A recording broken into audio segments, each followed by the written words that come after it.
Wangapi wamekaribisha baba kutoka ng'ambo? Kwa niaba ya Nairobi, leo nimemsikia Ruto akisema ya kwamba atatuchapa na tutajua yeye ni rais, na yeye pia tutajua atujui.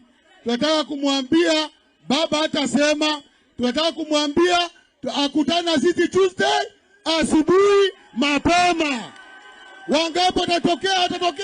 Watokea. Nataka tumwambie Kenya hii sio yake, yeye ndiye atajua, ajui. Yeye atajua.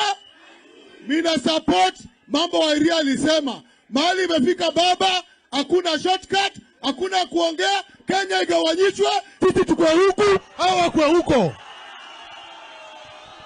Hata Sudan iligawa, wakaenda kule, wakabaki huko. Sisi tugawe, tuko na county 47. County za Azimio zikawe, za Kenya Kwanza zikawe. Kila mtu aende kwao, kila mtu ako na passport yake. Mungu awabariki. Karibu Sifuna.